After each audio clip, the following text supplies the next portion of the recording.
A라는 사람이 이제 매도인이죠. 매도인이 개공 갑에게 이제 의뢰했겠죠. 의뢰하니까 무슨 계약이 체결됐다고? 중개 계약이 체결된 거예요. 중개 계약이 체결되었고, 그 다음에 개공갑한테 매수인 B가 이제 의뢰했겠죠. 이건 역시 중개 계약이고, 그럼 매도인을 우리는 뭐라고 부르더라? 이걸 B를 매수인, 이 사람을 권리를 많은 사람, 취득 중개 의뢰, 권리 취득 중개 의뢰인 이렇게 부르고, 이 사람은 반대죠, 그죠? 이 사람은 뭐라고? 권리, 그런 용어들이 좀 친해지면 돼요. 권리 이전 중개 의뢰인 이렇게요. 해서 이제 중개 계약이 체결되었고, 그 사람은 이제 개공갑이 누구한테 설명하겠어요? 지금 이 사람이 물건을 제공했을 때 매도 의뢰했죠. 매도 의뢰했을 때 이 사람한테 받은 정보를 누구한테? 그죠? 언제? 의뢰 시 중개 완성 전까지. 그리고 설명하는데 말만 따라락 하는 게 아니죠. 그치. 설명하고 설명의 근거 자료를 어떻게 하더라? 그치. 제시. 교부 아니고 제시. 아니, 이런 표현들이 중요해요. 이게 시험에 나오는 문제들이니까. 그러면 두 사람 사이에서 계약이 되죠. 이게 뭐라고? 거래 계약이고, 이거 지금 매매 계약이잖아요. 이게 개공갑의 뭐의 대상이에요? 중개 대상이죠. 그러니까 중개 대상이 뭐였어요? 부동산이었어요? 법률행위였어요? 그치? 법률행위. 뭐에 대한? 법정 중개 대상물에 대한 법률행위죠. 법률행위를 대상으로 하는 게 중개였어요. 중개가 되는 중개가. 이렇게 계속 반복되는 거예요. 그러면 거래계약이 체결됐으니까 개공갑은 뭐 하겠어요? 이제 그거예요. 그 거래계약이. 거래계약이 체결됐으니까 거래계약서를 뭐 하겠어요? 작성해서 누구한테? 거래 당사자에게 교부를 하고, 이건 이제 의뢰인이 아니고 거래 당사자죠. 교부하고 몇 년간 보존하겠어요? 확인 설명서하고 정부 확대했었죠. 그거 몇 년이었어요? 3년인데 거래계약서에는 실제 거래 금액이 들어있죠. 그러니까 우리가 업무 처리 지침 같은 게 회계 준칙 같은 거 보면 영수증 보존 기간이 있어요. 영수증 보존 기간 몇 년? 5년이에요. 그렇게 실제 금액이 연관되어 있는 건 보존 기간이 5년. 우리가 그밖에 없어요. 5년 보존하는 건 거래계약서, 3년 보존하는 건 전속중개계약서, 확인설명서. 이게 다예요. 3개밖에 없으니까. 몇 개도 없어. 그래서 거래계약이 체결되면 계약서를 작성해서 몇 년간? 5년간 보존해야 된다. 이게 지금 이 내용이에요. 봐봐요. 158페이지에 거래계약서의 작성 등 이게 하면 이제 다 끝난 거예요. 그 다음에 무슨 협회하고 그건 부가적인 거고. 자, 봐봐요. 법제 26조 보고 있습니까? 확인 설명은 25조였죠. 페이지 158페이지. 맞죠? 자, 누가? 개업공인회사는 컷 자르고, 이게 확인 설명, 중개업무 수행의 핵심입니다. 중개상문에 관하여 중개가 완성된 때는 컷. 중개가 완성된 때는 그러니까 뭐가 되면 거래계약이 체결된 때는 이 말입니다. 그죠? 그 다음에 대통령령이 정하는 바에 따라 거래계약서를 작성하여, 맞죠? 거래 당사자에게 뭐하고? 교부하고, 대통령령이 정하는 기간 동안 컷. 몇 년? 5년간 원본, 사본, 전자문서를 보존하여야 한다. 맞죠? 똑같습니다. 그러니까 동그라미 2번에 2항에 보니까 확인 설명에 관한 내용을 준용한다 이거예요. 그 다음에 3항에 가봐요. 계약서를 작성하는데 개업공인중개사는 컷, 거래계약서를 작성하는 때는 컷, 거래금액 등 거래 내용을 거짓으로 기재하거나 서로 다른 둘 이상의 계약서를 작성해서는 안 된다. 아셨죠? 이 3항의 제목을 달면 이중계약서예요. 아셨죠? 이걸 제목 달면 이중계약서라 그래. 그런데 서로 다른 둘 이상의 계약서 말고도 앞에 내용이 있죠. 거래 금액 등 거래 내용을 거짓으로 기재하는 경우도 이중계약서로 묶어서 기억하세요. 들었죠? 근데 실험에 서로 다른 둘 이상의 계약서 그러면 이게 이중계약서라는 건 쉽게 알 수 있죠? 근데 실제 시험에는 서로 다른 둘 이상의 계약서보다는 앞에 게 나와요. 거래 금액 등 거래 내용을 거짓으로 기재하는 경우. 그러니까 계약서를 쓰는데, 거래 계약서 쓰는데 가장 중요한 핵심이 뭐겠어요? 돈이죠? 사람 사이에 싸우잖아요. 가장 싸우는 가장 큰 싸움의 이유가 뭐겠어요? 돈이에요. 물론 빈정상에서 싸울 수 있지. 근데 그런 것들은 오래 안 가요. 그죠? 그러니까 저는 개인적으로 돈 빌려주면 사람도 잃고 돈도 잃고 그러잖아요. 그건 틀렸다 생각해요. 그건 틀린 말이라고 생각해요. 정말 소중한 사람이라면 생빚을 빌려서라도 돌려줘야지. 도와줘야지. 근데 안 돌려주잖아. 도와주죠, 그죠? 근데 그렇게 도와준 사람이 돈을 안 갚는다고 기분 나빠요? 안 해요. 그렇게 생각하네요. 그죠? 그거 무슨 말이냐면 돈하고 그 사람의 무게를 저울질 하는 거예요. 그런데 돈이 무거우면 아쉬운 거야. 열받고. 근데 그 사람이 더 소중하면, 아니 내 피부치가 그것은 힘들어서 그렇게 하는데 그러면 정말로 돌아주지. 물론 그 도움 받았으면 그에 대한 상응하는 마음이라도 보여야 될 거 아니야. 그죠? 근데 이제 받고는 모른 척 하니까 입 닦으니까 싸우는 거지. 근데 어쨌든 그런 거잖아요. 저는 그래서 돈을 빌려주잖아요. 빌려줄 때 안 받아도 될 만큼 빌려주면 돼요. 빌려주는데 나중에 마음이 상해가지고 싸우잖아요. 그러면 안 빌려줬어야지. 그게 문제지. 돈을 빌려주는 자체가 중요한 건 아니에요. 돈하고 그 사람하고 무게를 저울 지냈을 때 돈이 더 무거워 보이니까 그 사람한테 아쉬운 거예요. 열받고 짜증나는 거고. 그러니까 그건 빌려준 사람의 문제지. 잘못된 거지. 자기가 안 받아도 될 만큼 빌려주든지 아예 안 빌려주든지 그래야지. 그럴 것 같았으면. 맞죠? 아니 집에서도 그러더라고. 집에서도 제가 아는 어떤 부부는 왜 서로 불만을 얘기해요? 근데 막 치워요. 남자가. 근데 불만은 여자가 안 치운다는 거야. 그럼 뒤에 치우지 말든지 새끼가. 불만을 제기할 것 같으면 안 치워야지. 자기가 괜찮아 내가 다 해줄게 이렇게 하면 치워주는데 아주도 안 치워주고 뭐서 집을 안 치워내 어쩌네. 예? 그러니까 하고 요거 묻지 하고 요거 묻기 밥 사고 요거 묻고. 그러니까 그런 것 같아요. 그러니까 그 인식의 문제지 돈을 빌려주고 안 주고 이게 중요한 게 아니라 왜 나왔어? 그러니까 대부분의 문제는 계약에서 핵심도 뭐야? 돈이에요, 돈.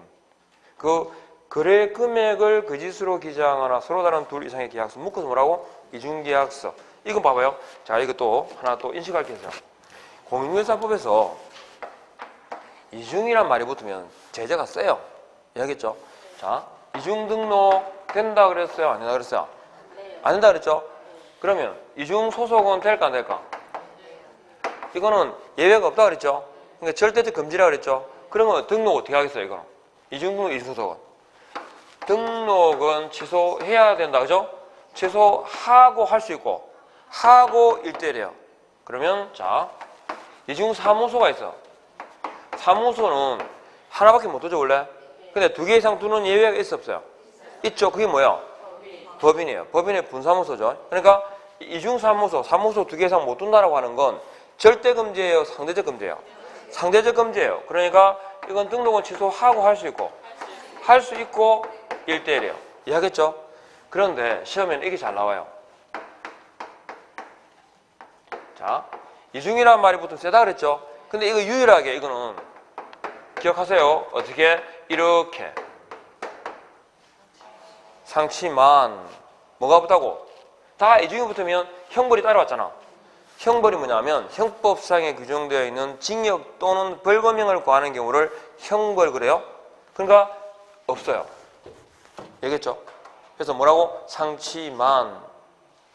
그러니까 이중이란 말이 붙으면 행정처분과 행정형벌이 병과 둘 다 아셨죠?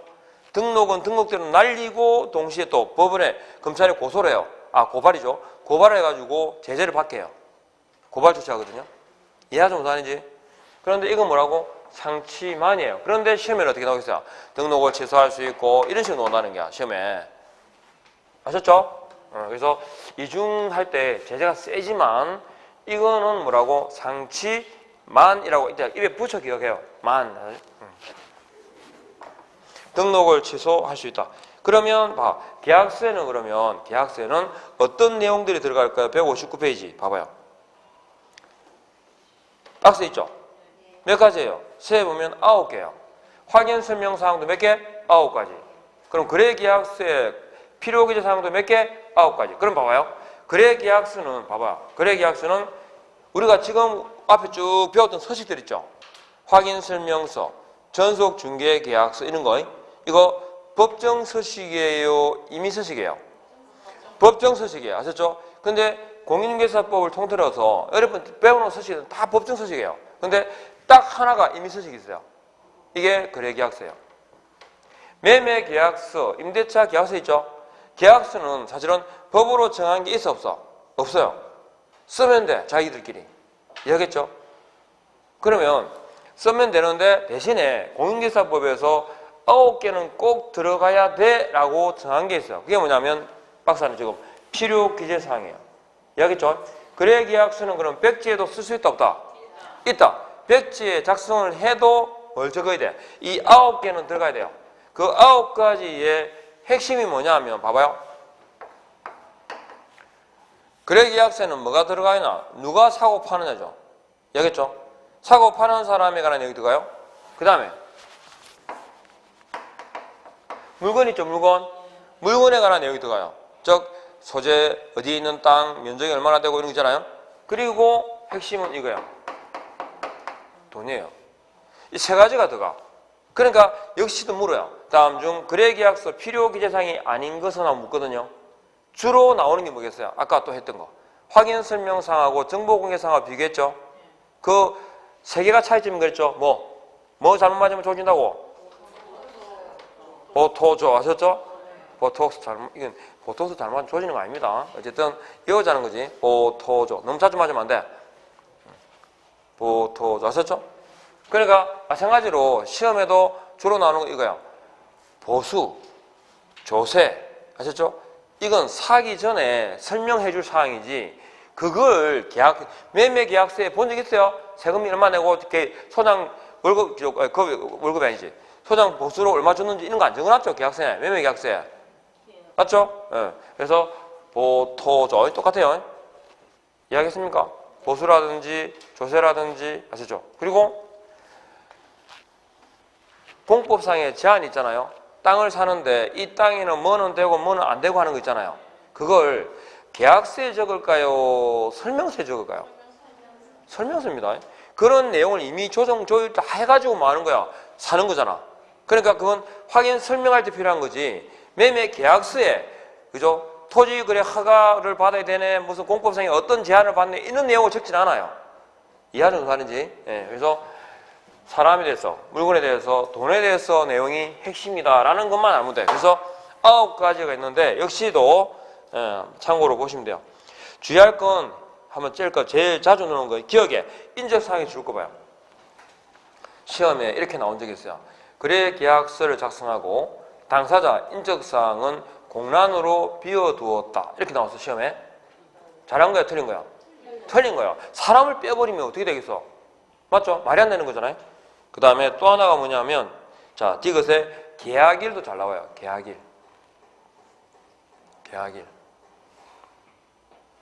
그 다음에 비업에 권리 이전의 내용 있죠. 권리 이전의 내용에 줄을 거 봐요. 이게 뭐냐면 자 우리가 집을 사고 파는데 건전항이 설정되어 있어요. 집에 건전항이 설정되어 있는데 사고 팔 때 매수자가 대출 금액을 인수하는 조건이 있죠. 인수하기로 하고 대신 변제하기로 하고 집을 사는 경우도 있고 그 다음에 원래는 어떻게 하냐면 매매계약이 체결되면 매도인은 그 물건상의 하자 있잖아요. 권리상의 하자를 다 말소하고 난 다음에 완전한 권리를 이전해 주는 의무가 있어요. 이해하겠죠? 다만 두 사람의 특약이 합의해가지고 어떻게 한다고? 인수하는 조건으로 뭐라 하냐고 좀 매매할 수도 있죠. 그거예요. 그래서 권리 이전의 내용이 뭐냐면 제한 물권 등이 설정됐을 때 이걸 어떻게 처리할지에 관한 내용을 적는 게 권리 이전의 내용이에요. 뭔 말인지 알겠죠? 거기에다 뭐 어떤 항목을 지키지 않은지. 그래서 막 그냥 권리 이전의 내용 그러면 이게 정확하게 와닿지 않은 경우가 있어요. 그래서 제한 물권 등이 설정됐을 때 이걸 어떻게 하고 이전에 줄지에 관한 내용을 기재하는 것이다. 아셨죠? 그 다음에 2형에 확인 설명서 교부 일자에다 줄을 닦아요. 껐죠? 늦게 왔으니까 빨리 줄 거. 확인 설명서 교부 일자 아셨죠? 줄 닦아요. 그래서 이 차이를 주로 물어요. 됐죠? 그러니까 아까 정보공개사항이 몇 개 있다고? 7개 있어. 확인 설명서에 몇 개 있어요? 9개 있어요. 거래계약서 필요기재사항도 몇 개? 9개 있어요. 거래계약서는 법정 서식이에요? 임의 서식이에요? 임의 서식이에요. 백지로에도 작성할 수 있어 없어? 있어요. 이해하겠죠? 다만 백지로 작성하더라도 몇 개는 적어야 돼? 9가지는 들어가야 돼. 근데 그 9가지가 인 것은 아닌 것은 물으면 주로 뭘 생각하시라고? 그렇죠. 보토죠. 보수, 토지 이용 계획. 아시죠? 그 보수 있죠? 보수. 그 다음에 조세하고 이 두 가지가 핵심이에요. 주로. 네, 그렇게 하시면 돼요. 넘어가셔요. 그 다음에 자 손해배상 책임과 161페이지. 자 이게 딴 것도 없어요. 손해배상 책임 보입니까? 개업 공인중개사가요. 자, 간단하게 설명드릴게요. 이 순서만 잘 알면 돼요. 봐봐요. 조문을 딱 보고. 자, 손해배상 책임을 지죠. 1항에 보니까 주어가 뭐예요? 줄 거예요. 개업 공인중개사는 딱 끊어봐요. 그러면 공인중개사법 제30조 손해배상 책임 보장이라는 이 규정이 있죠. 이 규정에 의해서 161페이지 처음에 수업을 들으면 이게 사실 어려워요. 듣다가 보면 이 인간이 어디 있는지 모르겠어. 그죠? 찾는 게 힘들어요. 어디에, 그러니까 제가 가능하면 페이지를 말씀드릴 때 잘 들으세요. 하셨죠? 161페이지에 여기 배상 책임 보정 있죠? 잘 봐야 돼요. 법 제30조 그러니까 손해배상 책임 보장 그랬죠? 즉 공인중개사법 제30조 규정에 의해서 손해배상 책임을 진다 이 말이죠. 누가요? 개공은. 그럼 개업 공인중개사는 그랬죠. 끊었죠. 개업 공인중개사가 누구예요? 정의는. 개업 공인중개사라 하면 뭘 개공이라 그래요? 정확하게. 그렇지. 이 법에서 만 사람? 등록한 자예요. 그럼 봐봐요. 이 법에 의해서 등록한 자 그러니까 개업 공인중개사 아까 개업 공인중개사가 아닌 자의 행위는 공인중개사법으로 책임을 질까 안 질까? 안 진다는 뜻입니다. 무슨 말인지 아시겠죠? 주어가 개업 공인중개사는 이니까 개공 아닌 사람은 즉 등록을 안 한 사람의 행위에 대해서는 공인중개사법으로 책임져야 안 져요? 안 져요. 기억하세요. 개공 등이 아닌 제3자의 행위에 대해서는 공인중개사법상 배상 책임 범위에 해당한다, 해당하지 않는다? 해당하지 않습니다. 개공의 행위라의 책임입니다. 자, 그 다음에 중개 행위를 함에 있어서 컷. 중개 행위입니다. 그러니까 업무상 행위 있죠? 중개 행위라고 배웠죠? 중개 행위인지 아닌지는 어떻게 판단한다 그랬어요? 우리 기억하십니까? 주관적이에요, 객관적이에요? 객관적으로, 그렇지? 외형상 객관적으로 판단합니다. 주관적 의사와는 관계없다 그랬죠? 그리고 고의 또는 과실로 인하여 컷 잘라봐요. 자, 고의과실이에요. 그러면 과실이라고 할 때 고의는 알죠? 고의와 과실의 차이가 뭡니까? 고의는 일부러, 아셨죠? 과실은요? 실수로. 그러니까 조금만 조심했으면 알 수 있었음에도 불구하고 이거예요. 그죠? 그러니까 고의는 일부러 발을 밟은 게 그죠? 밟은 이게 일부러 고의고 과실은요. 조금만 조심해서 안 밟을 수 있었는데 예? 이해하겠죠? 그래서 과실은 중과실이 있고 경과실이 있어요. 자, 지금까지 배운 내용을 제대로 알고 계시는지 판단 기준을 자, 고의 과실 그랬죠? 중과실이에요? 경과실이에요? 그러니까 그래! 그게 답이에요. 그거 어디 중과실이라 되어 있어 그게? 아까도 얘기했잖아요. 아까 뭐 했다고 했죠? 부가통신사업자 앞에 제가 법인인지 개인인지 적었어, 안 적었어? 아무 말도 없었어요. 근데 왜 자꾸 지내? 그죠? 과실이라고 돼 있잖아요. 그래 시험에는 고의 중과실로 이렇게 나와요. 뭔 말 알겠죠? 예. 네. 그러니까 중과실, 경과실 관계 없습니다. 그냥 과실이면 돼요. 고의 과실로 인하여죠. 누구에게? 거래 당사자에게 손해생겨요. 그러니까 거래 당사자 아니고 제3자에게 발생한 손해는 책임져 안 져? 안 져요. 그리고 재산상의 손해를 발생하게 한 때는 그랬죠. 자, 재산상의 줄을 닦아요. 물피해요. 그러니까 무슨 말이냐? 그러니까 봐, 손해는 손해인데 딱 특정해놨죠. 무슨 손해라고? 그렇죠? 정신적 손해는 책임져 안 져? 안 지죠. 그러니까 개업 공인중개사의 행위는 위자료 청구의 대상이 된다 안 된다? 안 된다는 거죠. 정신적 손해에 대한 배상을 뭐라 그러죠? 위자료입니다. 위자료는 어디 나와? 사랑과 전쟁이 나오지. 그죠? 개공하고 의뢰인이 사랑과 전쟁의 관계는 아니잖아. 그러니까 사랑과 전쟁에 보면 나오죠? 위자료. 누굽니까? SK하고 뭐 이혼소송 맞죠? 네, 이혼소송 맞소송 해가지고 지금 그죠? 위자료가 된데 얼마 되겠어요, 그죠? 그 위자료는 얼마 돼요? 재산 분할되면 되지. 네. 반땅. 네. 근데 반땅은 결혼 이후에 형성된 재산에 대해서잖아. 그죠? 그게 애매한 것이, 그 관계가 애매한 것이, 결혼하고 난 이후에 된 재산이 아니고, 그 재산이 형성될 때, 애초에 결혼하기 이전에 형성될 때의 원인이 있거든요. 그 원인을 따져가면 애매해지는 거예요, 그게. 그죠? 뭐 때문인지 아시죠? 그 정권과의 관계에서 그렇게 됐기 때문에. 예. 그래서 가능하면 참고 살자라고 하는 이유가 뭐겠습니까? 돈주의실에서 그렇습니다. 반땅 때문에. 예. 근데 뭐 죽게 없기 때문에 상관없어요. 짜다리 재산이 많아야 문제인지. 그죠? 그래서 뭐 재산을 주는데 몇 조 주고 있잖아요. 4조를 뭐 몇 조를 주고 이 정도 되면 고민하겠지만 그건 그죠? 지금까지 살아주는데 그냥 다 주면 되지. 그죠? 다 준다 이렇게 학습받아요. 자, 어쨌든 이해하죠? 무슨 말인지. 누구의 행위에 대해서? 개업 공인중개사 행위입니다.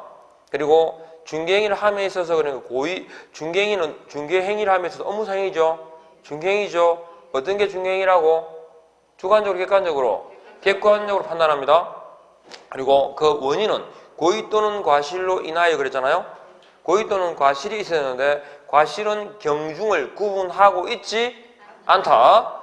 그 다음에 손해라 함은 모든 손해 아니죠. 재산상 손해입니다.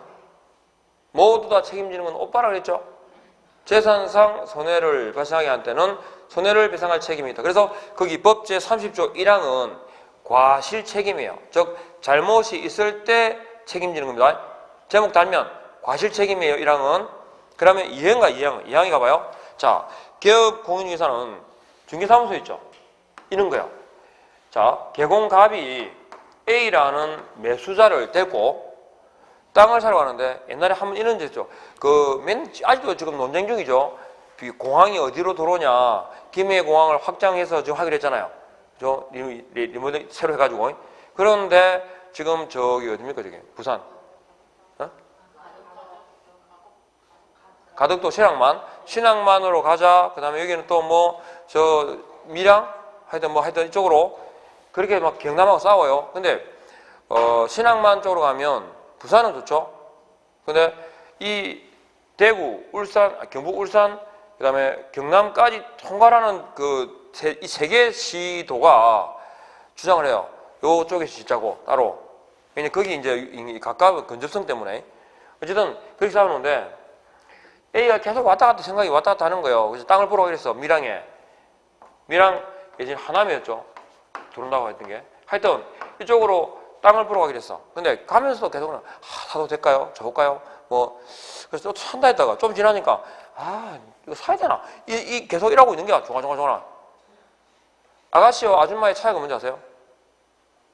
가장 제가 판단할 때 뭐 우스갯소리 많지만 제가 판단하는 가장 큰 차이점은 혼자 소리 잘합니다.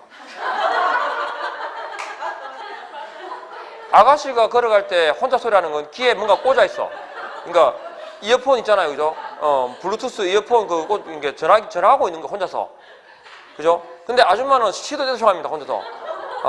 물론 아줌마만 그런 게 아닙니다. 아저씨 똑같습니다. 네, 아저씨도 혼자서 하고 있어요, 말을. 네. 제가 생각하는 차이점은 그거예요. 혼잣말을 잘한다. 어쨌든 이렇게 가려가는데 A가 땅을 딱 보더니 마음에 드는 거야. 그래서 사고 싶다라고 얘기하는 거예요. 근데 갑이 생각할 때 이 또 돌아오면 생각이 또 바뀔 것 같은 거야. 그래가지고 이 밀양에 있는 있잖아요. 을중개사무소에다가 이제 지주도 B도 뭐 울산 여기에 밀양 사람이니까 그냥 온 김에 채불도 당김에 뺀다고 빼자 이렇게 된 거야. 그래서 계약서를 쓰자고 을 사무소에다가 얘기한 거죠. 야, 잘 아는 사람으로서죠. 내가 사무소에서 지주가 B에 있으니까 어디 불러가지고 계약 쓸게. 나 다음에 한판 밥 한번 살게 이렇게 된 거야.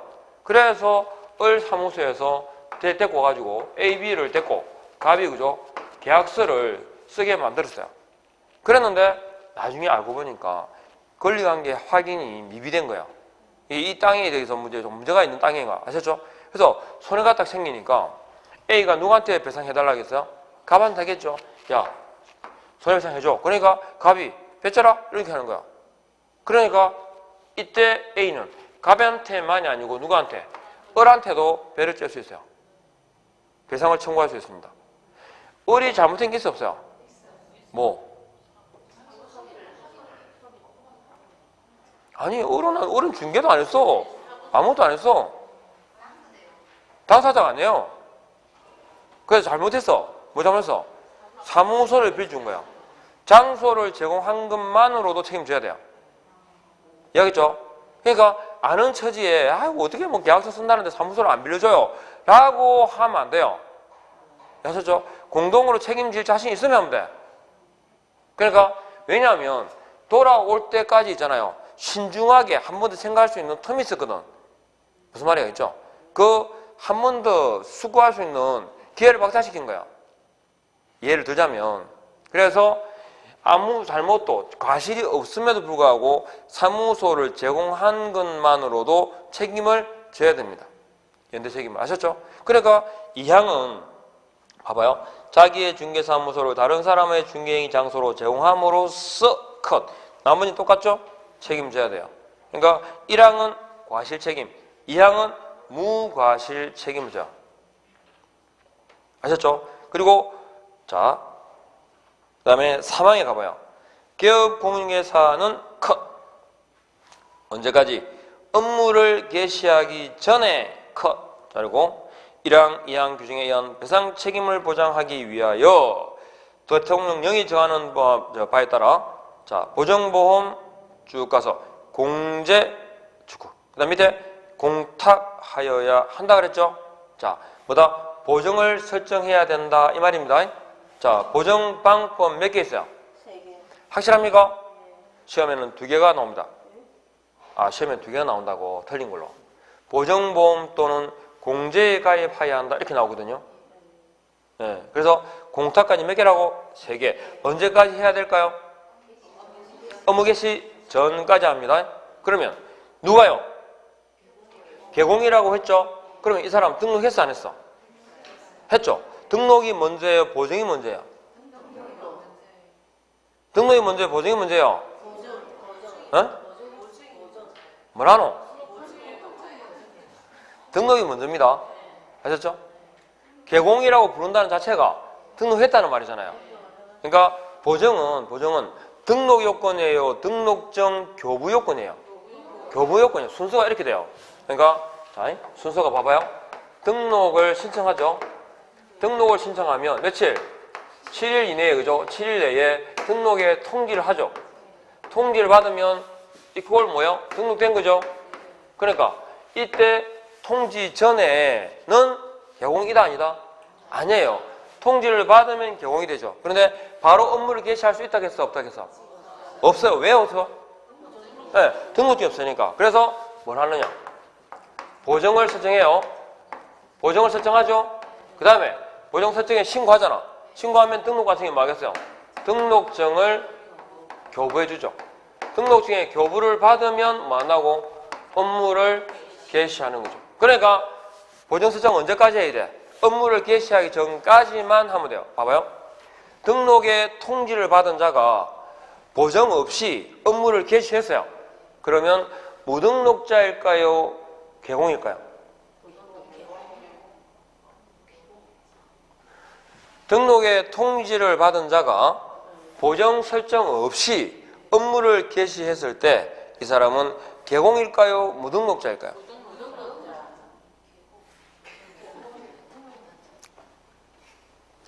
등록했다 그랬어? 안 했다 그랬어요? 근데 왜 무등록자야? 등록했는데 여기 보정을 안 했다니까요. 등록의 통지를 받은 자가 보정 없이 업무를 개시한 경우에는 무등록자로서 처벌 대상이 된다. X지. 통지 이꼴 등록이라니까요. 보정을 설정 안 했다는 거지 개공이에요 이미. 알겠죠? 언제까지 하면 돼? 업무를 개시하기 전까지만 하면 돼요. 그래서 순서가 등록 후 보정이에요? 보정 후 등록이에요? 등록 후 보정이에요. 그리고 뭐 등록증 교부고. 그러니까 등록 후 보정, 보정 후 등록증 교부. 아셨죠? 순서가. 그러니까 보정이라고 하는 것은 등록 요건입니까? 등록증 교부 요건입니까? 등록증의 교부 요건입니다. 교부 요건. 이해하겠죠? 순서? 네. 그래서 자 보정을 설정한다. 누가요? 개공이. 언제까지? 업무 개시 전까지. 보정 방법 몇 개 있어요? 3개 있어요. 3개가 뭐냐? 보정보험 있었죠? 우리는 서울보정보험 하나밖에 없어요. 그 다음에 공제 있죠? 이건 협회가 운영하는 공제밖에 없어요. 공탁은 뭐냐면 법원에다가 아예 돈을 딱 맡겨 놓는 거예요. 공개사인 개공이죠. 개인 있잖아요. 개인은 1억이고 법인은 2억이에요. 이해하겠습니까? 그러면 그 금액을 공탁은 아예 맡겨놔야 돼요. 잘 하겠어 안 하겠어요? 누가 돈을 1억을 2억을 꽂아놓고 일을 하겠습니까? 그러면 보정보험과 공제는요. 거기에 맞는 공제료, 보정료를 내요. 그래서 보통 지금 현재 정확히는 모르겠는데 서울보정보험 같은 경우에는 대략 한 10만 원 정도 돼요.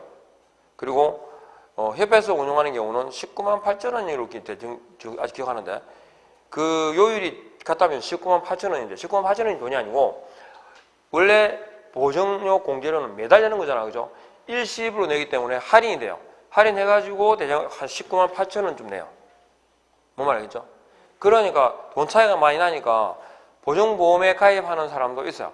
왜? 셋 중에 하나만 한다니까. 근데 대부분 보정보험에서도 귀찮아하더라, 이거. 귀찮아요. 저기 공제에 가입하시면 되는데요. 이렇게 얘기를 해요. 근데 나는 그냥 거기 가입할 거예요. 그래가지고 제가 가입했거든요. 너하고 같이 가기 싫어갖고. 그래, 왜 돈도 싸잖아. 거의 한 10만 원 차이 나니까. 그래서 했더니 그 보증보험 담당자가 그 공제 가입하시면 되잖아요. 그러니까. 아니, 나는 여기 가입할 거라고 그러니까. 그래서 가입시켰어요. 그랬더니 협회에서 바리바리 전화가 왔어요. 왜 그거 가입했냐고. 공제 가입 안 하고. 그러면서 막 이야기해요. 막 공제 가입하면 만약에 뭐 사고 생겼을 때 뭐 변호인 뭐부터 해가지고 어쨌든 사고 생기면 변호사 담당 강의 되는 똑같아. 어쨌든 뭐 이제 우리끼리 이래 그러니까 이제 공제 가입하라 이런 얘기인데 어쨌든 그렇게 선택의 폭이 똑같아요. 셋 중에 하나만 하면 돼. 아셨죠? 그 중에 하나를 택해가지고 언제까지 한다고? 업무 개시 전까지. 그리고 봐봐요. 가입하는 주체가 누구예요? 개공이죠. 그리고 우리 고용인에서 배웠으니 기억나십니까? 고용인의 업무상 행위는 누구 행위다? 개공 행위죠. 그러니까 개공 등의 행위에 대해서만 책임지는 거야. 알겠죠? 그러니까 개공 등이 아닌 제3자의 행위에 대해서는 공인중개사법상 손해배상 책임을 부담한다 안 한다?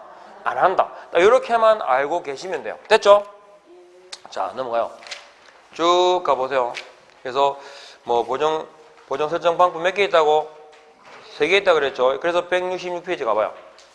등근님 말면 돼요. 자, 거기 보시니까 보정 방법 몇 개 있다고?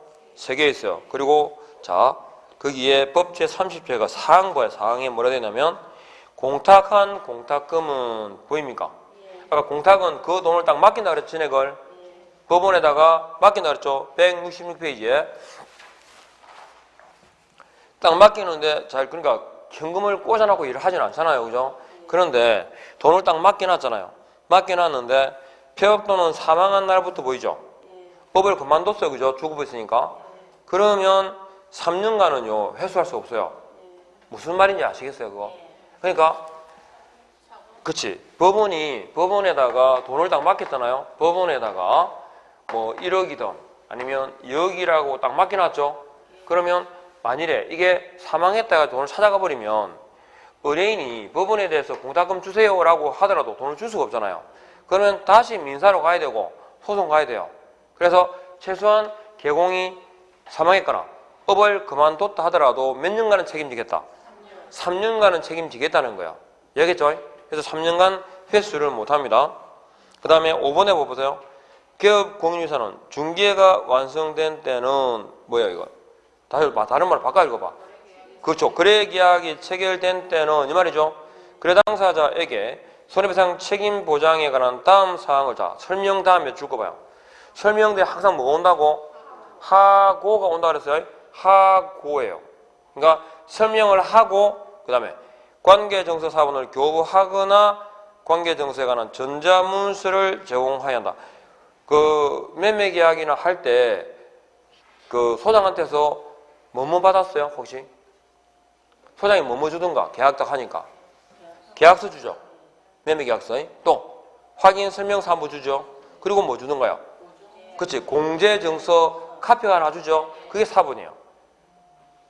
그래서 설명하더랍니까? 우리가 공제 가입해 있거든요. 문제 생기면 저희가 뭐 1억까지는 책임지고 돼 있으니까 걱정하지 마세요. 이런 소리 하잖아요. 그죠? 그거요. 설명을 하고 정서 4번을 교부하거나. 아셨죠? 꼭 그게 아니고 인터넷으로도 아셨죠? 그 파일을 보내줄 수도 있어요. 뭐 하는지 알겠죠? 전자문서를 제공할 수도 있습니다. 여기까지만 아시면 돼요. 넘어가요. 그래서 어떻게 보정을 설정하고 하는 거 아시겠죠? 이 정도만 아시면 되고. 그 다음에 자 181페이지에 보니까요. 179페이지에 금지 행위가 있어요. 이것들은 나중에 항목을 보면서 외워야 되니까 어떤 게 금지 행위다. 이건 179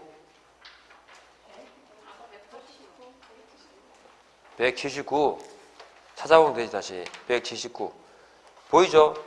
법 여러분 33조에 우리가 보세요. 기업 공인중개사에게 주어진 의무가 봐봐요. 보정 설정은 해야 되는 의무예요? 하면 안 되는 의무예요? 해야 되는 의무죠. 그걸 우리는 작위 그래요. 작위 의무라고 그래요. 그러면 하지 말라는 반대겠죠? 뭐라고 했어요? 그렇지. 부작위 의무예요. 하지 마라. 해서는 안 된다. 이게 대표적인 게 금지예요. 하지 마라. 이해하겠죠? 해서는 안 되는 거예요. 여러분은 어떤 걸 하면 안 되는지 정도만 알면 돼요. 지금 어차피 이건 안 기록해야 되는 거라서. 그러니까 나중에 케이스하고 다 볼 건데 항목을 봐야 돼요. 그러니까 다른 건 두고 여러분은 이제 처음 배우시니까 상관이 없겠지만 공부를 하셨던 분은 헷갈리게 돼 있어요. 왜냐하면 그래서 연말에 잘 준비해가지고 1월 초에 공인중개사법을 공부할 때 암기해야 되는 사항이 있거든요. 꼭 암기만 하면 답 찾는 거예요. 그 사항 중에 이 개정된 내용들이 반영이 되어서 다시 해서 카페에 올릴 거예요. 그래서 필요하실 때마다 핸드폰을 보든 출력해서 보든 정리해서 보셔야 돼요. 아셨죠? 그러니까 다음 1월 달에 다시 개강 딱 했을 때 그걸 항상 가지고 다니세요. 아셨죠? 제가 정리해서 새로 딱 만들어서 올려놓을 테니까. 자, 보시면 지금 봐봐요. 다른 거 두고 구체적인 항목은 알 필요 없어요. 금지 행위 그랬죠? 네? 거기에 주어가 뭐예요? 정확하게 읽어요. 좀 눈에 보이는 대로. 머리를 쓰지 말고 눈에 보이는 대로 읽어요. 개공, 등은 끊어요. 그러니까 금지의 뭐 하지 마라라는 이 의무가 누구에게 주어지는 거예요? 개공 등에게. 그러니까 등이란 누구죠? 그렇지, 고용인. 그러니까 소공, 중개, 보조원까지도 다음 행위를 하면 안 되는 거예요. 자, 듣기 마세요. 1항에 보니까요. 중개 대상물의 잘라봐요. 매매를 잘라봐요. 그러니까 중개 대상물의 매매를 업으로 하면 안 돼요. 응? 매매를 업으로 하면 안 돼. 즉 사고 팔아서 차익을 얻는 걸 목적으로 하면 안 돼요. 매매업이 뭐예요? 사고 파는 게 업이지. 그럼 우리는요? 중개업이죠. 소개시켜주는 거지 사고 팔아서 차익을 얻는 게 아니에요. 그러면 기업 공인중개사 등은 자 주의하실게 매매를 할 수 있을까 없을까? 그게 지금 하지 말라는 게 뭐예요? 그렇지 매매를 업으로 하지 말라는 얘기지 사고 팔 수는 있어요. 상식적으로도 말이 되잖아 그죠? 아 봐봐요. 중개사무소 하는 그 소장은 자기 집을 못 사? 그러면 그게 만약 금지됐으면 맨날 고민할 거 아니야. 이걸 때려치울 거냐 집을 살 거냐. 사고 팔 수 있어 없어요? 있어요. 다만 사고 파는 걸 업으로 하지 말라는 얘기죠. 왜냐하면 살 때 싸게 사겠어요? 비싸게 사겠어요? 싸게. 팔 때는요? 그러니까요. 우리는 중립적인 입장이거든. 공정한 중개거든요. 그러니까 싸게 사서 비싸게 파는 건 매매업의 본질이에요. 우리는요. 살 사람과 팔 사람, 이전할 사람과 취득할 사람 사이에서 아셨죠? 원만하게 계약이 체결될 수 있도록 그 차이를 조정해 주는 게 이게요. 업의 본질이 달라요. 본질이. 이해하겠죠? 그러니까 장사꾼은 싸게 사서 비싸게 파는 건 당연한 거예요. 맞죠? 그런데 너무 과도하면 제재를 받죠. 과도하면. 폭리를 취하면. 자, 그 다음에 이번에 중개사무소에 개설 등록을 하지 아니하고 중개업을 영위하는 자 누구야? 그치? 무등록자죠. 무등록자인 사실을 알면서 그를 통하여 중개를 의뢰받거나 그에게 자기의 명의를 이용하게 하는 행위. 뭔 말이겠습니까? 무등록자인 줄 알면서 그 당시에 이 동네 완전 마당발이야 마당발. 그 사람이 소장 보고 우리 요거 물건 있던데 이거 좀 팔아줘 이렇게 한 거예요. 근데 이 사람은 그걸 통해 가지고 업을 하고 있는 거야. 아셨죠? 그러면 그 사람한테 의뢰를 받았어요. 잘 봐요. 의뢰 받았는데 몇 개가 안 줘가지고 살 사람이 없어요.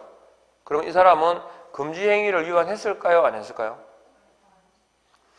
무등록자인 자를 알면서 동네 마당발이야. 그 마당발한테 집을 하나 팔아달라고 의뢰를 받은 거예요. 받았는데 물건 올렸겠죠, 그죠? 올렸는데 아무도 살 사람이 없어. 그래서 못 팔고 있어요, 지금. 거래가 안 된 거지. 그러면 이 사람은 금지 행위를 위반한 거예요, 안 한 거예요? 한 거예요.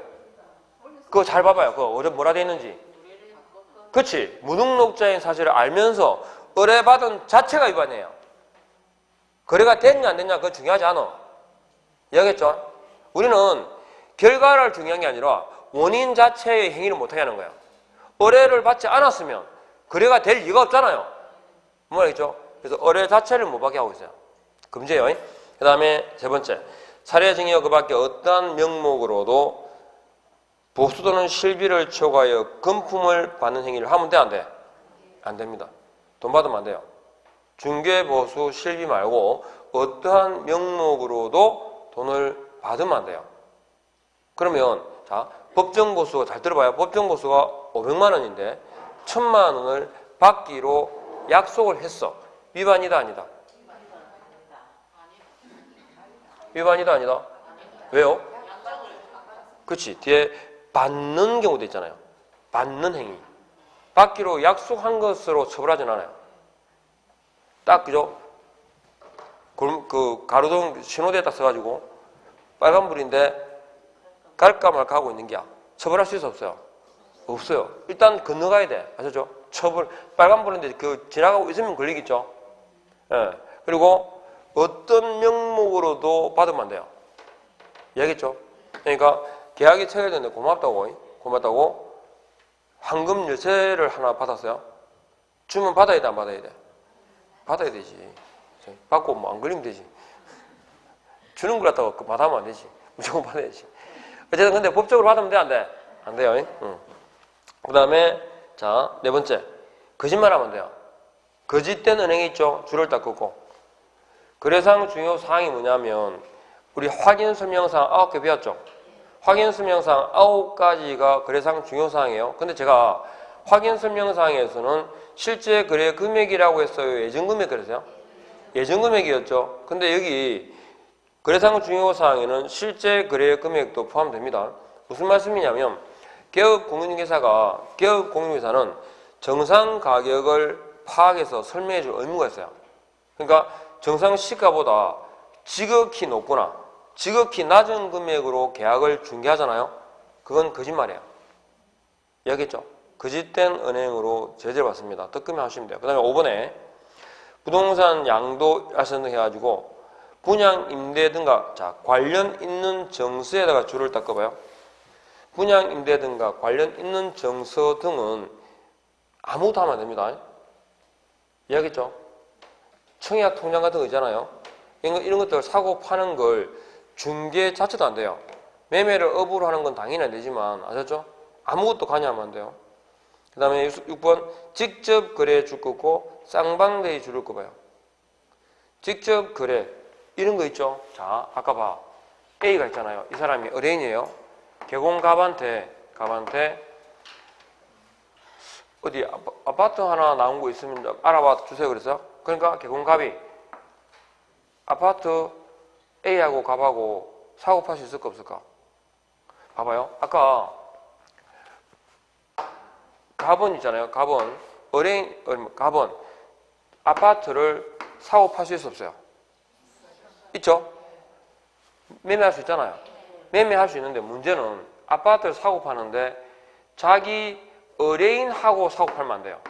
이게 직접 거래예요. 개공은 매매할 수 있다 없다? 있다. 대신에 개공이 자신의 의뢰인과 매매할 수 있다? 절대 불가합니다. 어떤 이유에 있어가. 근데 A가 팔러 왔는데 있잖아요. 내가 그거 사면 안 될까? 개공갑이 그랬어. 그래요. 그러면 당신이 사요. 빨리 처분하는 게 목적이니까 빨리 가격만 제대로 쳐주면 사요. 그랬는데 이게 있잖아요. 이런 게 있어요. 왜 직접 거래를 못하게 하냐면 땅이 예를 들어서 평당 3만 원짜리예요. 3만 원짜리를 만평에 거래를 해요. 그럼 맞죠? 3억입니까? 그죠? 3만 원, 만평이니까. 그럼 3억을 줘야 되는데 갑이 볼 때 이게 장기적으로 있잖아요. 이 땅이 뭔가 이게 그린벨트예요. 그린벨트에 묶여있는데 이게 풀리기만 하면 최소한 3만 원이 아니고 지금 평당죠 350에 거래돼요. 뭔 말이겠죠? 그 인근 땅이. 그래서 풀리기만 하면 이게 높아지잖아요. 그런데 자기가 어딘게 연말 송년 모임에서 자기 지인이 있잖아요. 그런 얘기를 확실하진 않은데 그게 내년 상반기쯤에 풀릴 거야 라고 얘기한 거야. 그래서 근데 이 사람이 평당 3만 원만 받아주세요 그랬거든요. 평당 3만 원만 받아주고 혹시 뭐 더 되면 내가 계약을 해줄게 그랬는데 이 사람이 그거 내가 평당 5만 원 줄 테니까 나한테 팔면 안 돼? 이렇게 얘기한 거야. 평당 5만 원. 그래서 이 사람이 뭔가 좀 찌리하겠죠. 그래서 주변에 다 물어봤어. 무슨 뭐 얘기가 정보가 있는지. 어떤 누구도 몰라요. 예, 다 그냥 글쎄 최대한 뭐 평당 3만 원이면 뭐 잘 받은 게지 이렇게 이야기는 다 소장이고 주변 사람이고. 그래서 이상해. 하여튼 이 사람 뭐라면 장기적인 목적에서 막 그냥 갖고 있으면 좋겠나 싶어서 산다고. 그래서 팔았어요. 그러면 이제 5억 좋겠죠? 그러면 시가보다 손해봤어? 이익 봤어? 이익을 봤죠? 이익을 봐도 이건 안 돼요. A가 동의했어 안 했어? 했죠? 동의해도 안 돼. 절대 금지예요. 봐봐요. 지금 세상 사람 아무도 모르지만 이 사람은 어딘가에서 정확하진 않아. 그 리스크를 잘 감수해야 돼. 그죠? 그렇지만 이게 상반기에 해제될지도 모른다라는 정보 들었잖아. 그런데 상반기에 없었어요. 9월쯤 돼 하반기 돼가지고 풀려버린 거야. 얼마? 그러니까 350만 원에 팔려요. 평당 350만 원 팔리니까 A가 열이 받지 안 받쳐 이제. 아이씨, 그죠? 개소 막 나오겠죠? 근데 이거는 봐봐요. 분명히 350이니까 시가보다 몇 배요? 10배면 35. 100배 올랐죠? 100배 더 올랐지. 그래도 이거 제재할 수 없어요. 이거 알았다는 것도 증명하기 힘들지만, 그죠? 그런 가능성이 있잖아. 그리고 이건 있잖아요. 그러니까 이건 시가보다 오히려 이익을 주고 팔았지만, 이익을 받고 팔았지만, 돼, 안 돼? 안 돼요. 손해본 거 없어, 사실은. A는. 자기 생각할 때. 뒤에 결과적으로 보니까 그렇다는 거지. 뭔 말이겠죠? 그리고 만일에 이게 제재가 3년 3대 3이에요. 3년 이하 3천만 원 이하 벌금이거든요. 그러면 돈이 얼마 올랐어? 3천만 원 내고 말겠다. 그죠? 그리고 이게 고의성이 없잖아요. 사실 그렇게 그런가 했지만 이게 정확한 게 없으니까. 그죠? 그래서 입증도 힘들 뿐더러 어쨌든 그런 거예요. 그래서 직접 거래는 돼 안 돼? 무조건 안 돼요. 이야기죠? 예, 무조건 절대 금지예요. 그리고 뒤에 쌍방 대리도 절대 금지예요. 그리고 7번이 뭐냐면 투기 조장 행위를 하지 말라는 얘기인데 어떤 투기라고 하는 거 우리 투기하는 이유가 뭐겠어요? 돈 벌기 위해서죠. 투기의 목적은 봐봐요. 투기의 목적은 차익을 얻기 위해서입니다. 그러면 우리가 민법상에 규정된 계약 가운데 아시죠? 언급하고 있는 대상 계약은 세 가지예요. 매매, 교환, 임대차예요. 매매, 교환, 임대차 중에 차익이 발생할 수 있는 계약이 뭐 있어요? 그렇죠. 매매예요. 그러니까 어떤 부동산, 뭐 탈세, 투기 목적의 탈세 목적의 미등기 부동산이라잖아요. 미등기 부동산. 탈세 목적의 미등기 부동산에 대해서 임대차를 중개하면 투기 주장 행위입니까? 아닙니까? 아니에요. 차익이 발생 안 하니까. 그런데 탈세 목적의 미등기 부동산에 대해서 매매를 중개하면 그건 투기예요. 왜? 차익이 발생하니까. 근데 미등기 부동산에 대해서 매매를 중개했는데 있잖아요. 결과적으로 손이 발생했어요. 손해가.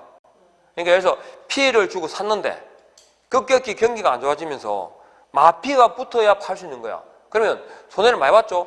피 3천 붙은 거 샀다가 지금 마피 3천이 된 거야. 그러면 아래 위로 얼마요? 6천 손해 봤죠? 그럼 6천 손해 보고 팔아요. 그럼 이거 투기 주장 행위입니까? 아닙니까? 투기입니다. 결과는 중요하지 않아요. 탈세 목적의 미등기 부동산에 대해서 매매를 중개한 자체가 위반이에요. 뭔 말이겠죠? 그러니까 우리가 금지다 아니다의 판단은 원인이에요, 결과예요? 원인이에요. 결과에 대해서 좌우되지 않아요. 그런 행위 자체를 못하게 하는 게 목적이니까. 그 다음에 이제 8번, 9번 있죠? 두 개 딱 묶으시고. 이게 새로 생겼어요. 잘 봐요. 부당한 이익을 얻거나 부당한 이익을 얻게 할 목적으로 거짓으로 거래가 완료된 것처럼 꾸미는 등 중개 대상물의 시세에 부당한 영향입니다. 줄 밑줄 닦으세요. 부당한 영향. 그러니까 이익을 얻게 하거나 아셨죠? 예. 시세에 부당한 영향을 주거나 우려가 있는 행위 가지고 추가됐어요. 그리고 9번에 있죠. 단체를 구성해가지고 특정 단체를 구성해가지고 중개를 제한한다든지 그 다음에 단체 구성은 외의자와 공동 중개를 제한하니 이거 있잖아요. 서울 있죠? 강남에 도곡 엄마 같은 거 있잖아요. 그게 재개발한다고 재건축한다고 그게 어떻게 했냐면 아파트 한 채가 기본 10억이거든요. 작은 몇 평이죠, 그게? 작은 1평인가? 하여튼 작은 평인데. 하여튼, 예를 들어서 10억인데, 누가 빨리 이거 자꾸 이자도 있고 말해가지고 10억 있잖아요. 이걸 보통 이제 뭐 10억이 파는데, 이 사람은 9억에 내놓은 거예요. 그래서 9억에 내놓으니까 아예 중개를 못하게 하는 거야. 금액을 10억 이하로 받질 않아. 담합을 해가지고. 그리고 10억 이하로 받아서 중개하는 거 있죠? 중개하게 되면 그 중개사무소는 무조건 중개 안 하는 거야. 누가? 그 인간들이요. 네? 그거 유명해요. 예를 들어 독점 규제 및 공정거래에 관한 법률상에서 이 규제들이 나왔던 이유가 그 동네 때문이었어요. 아예 예를 들어서 어떤 소장이 9억에 묶어 받았죠. 중개하려고 내놨잖아요. 왕따야. 그 집을 아예 배제시켜요. 아무도 그 중개를 안 해. 의뢰도 안 해. 그럼 어떻게 되겠어요? 그죠? 아니, 안 팔린 게 문제가 아니라 중개 자체가 안 되고 그 무조건 되는데 그 세가 얼마인데. 그렇게 하는 거예요. 그래서 그런 단체를 만들거나 구성해가지고 아셨죠? 중개를 제한하거나 아셨죠? 못하게 하는 거예요. 그리고 그 구성은 이 단체 구성은 있잖아요. 협회 업자들끼리 당합해가지고 그 업자들 외의 사람하고 공동 중개 자체를 못하게 하는 거야. 여기 자기들끼리만 해먹고 사는 거지. 요런 게 지금 8번, 9번이 추가됐습니다. 요 정도만 아시면 돼요. 넘어가시고. 대충 어떤 게 검증인지 아시겠죠? 그것만 알면 돼요. 넘어가고. 그 다음에 이제, 조금 쉬었다가 보수, 돈 받아야 되는 거 있잖아요. 보수하고 행정처분과 관련된 기본적인 내용을 말씀드리고 이 부분을 마무리 짓겠습니다. 좀 쉬었다 하겠습니다.